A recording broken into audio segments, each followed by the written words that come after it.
కేరళలో భారతీయ జనతా పార్టీ అద్భుత విజయం సొంతం చేసుకుంది. తిరువనంతపురం మేయర్ పదవి కైవసం చేసుకుంది. అయితే కేరళ ఇప్పటికే కమలం పార్టీ కొరకులని కొయ్యగానే ఉంది. ఇదిలా ఉంటే కేరళలో వచ్చే ఏడాది అసెంబ్లీ ఎన్నికలు జరగబోతున్నాయి. ఈ నేపథ్యంలో తిరువనంతపురం విజయం కమలం పార్టీకి నైతిక బలమిచ్చినట్టయింది.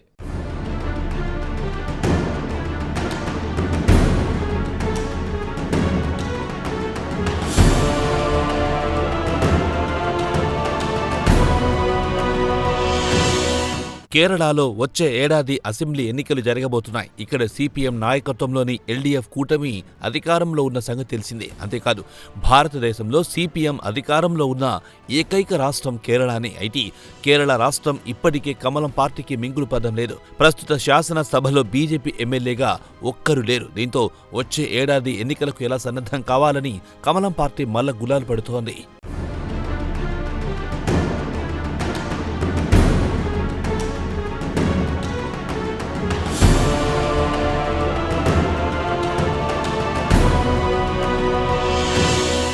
ఇదిలా ఉంటే కేరళ స్థానిక సంస్థల ఎన్నికల్లో బీజేపీ తొలిసారిగా ఖాతా తెరిచింది.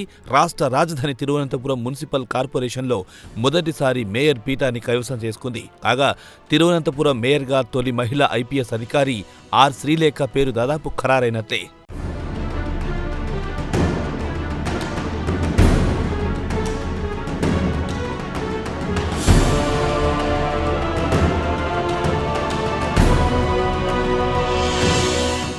ఏమైనా కేరళ ఇప్పటి వరకు భారతీయ జనతా పార్టీకి మింగుడు పడని రాష్ట్రం కిందే లెక్క. కాగా 2024 లోక్సభ ఎన్నికల్లో కేరళలో తొలిసారి భారతీయ జనతా పార్టీ విజయం సాధించింది. త్రిశూర్ నియోజకవర్గం నుంచి బీజేపీ టికెట్పై పోటీ చేసిన సినీ నటుడు సురేష్ గోపి గెలుపొందారు.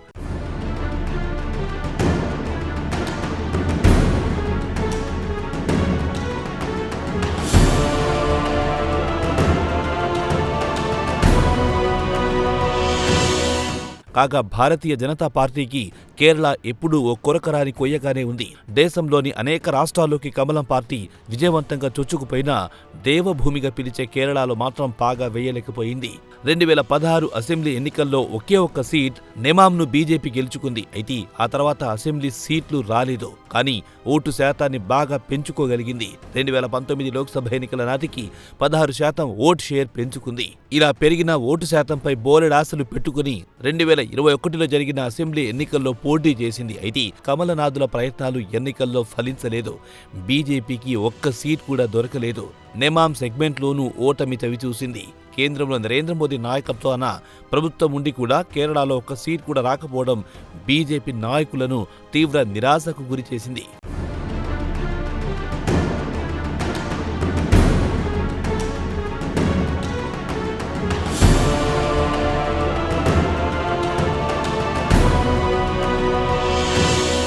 కాగా కొన్నిసార్లు పరాజయం కేరళలో పాగా వేయాలని బీజేపీ డిసైడ్ అయ్యింది. ఈ నేపథ్యంలో పార్టీని బలోపేతం చేయడానికి కేరళ మిషన్ పేరుతో బీజేపీ హైకమాండ్ ఒక ప్రణాళిక సిద్ధం చేసింది. యువతకు, మహిళలను పార్టీకి దగ్గర చేయడమే ఈ ప్లాన్ అసలు పరమార్థం. పార్టీలోకి చేరడానికి ఎవరైనా ఇష్టపడకపోయినా వారిని బలవంతం చెయ్యరు. బీజేపీకి అనుబంధంగా ఉండే ఏదో ఒక సంఘంలో ముందుగా చేర్పిస్తారు. దీనికోసం సెల్ఫ్ హెల్ప్ గ్రూప్లను రూపొందిస్తారు. ఇందులో చిన్న చిన్న పారిశ్రామిక సంస్థలు నడిపే మహిళలకు ప్రాధాన్యం ఇస్తారు.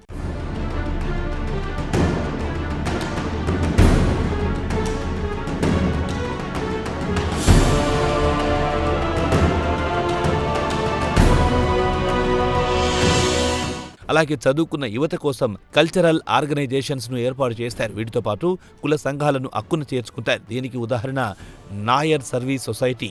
కేరళ జనాభాలో 14.5% ఉన్న నాయర్ కులస్తుల సేవా సంఘమే ఈ నాయర్ సర్వీస్ సొసైటీ.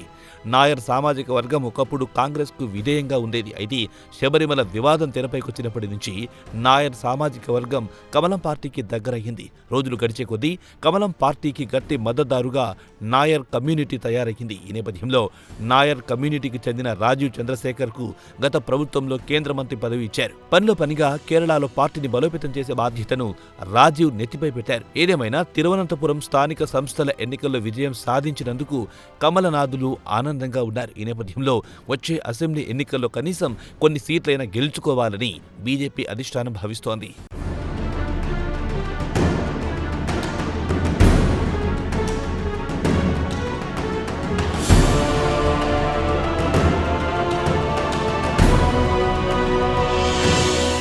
మొత్తం మీద తిరువనంతపురం విజయం కేరళ కమలం పార్టీకి నైతిక బలాన్నిచ్చింది.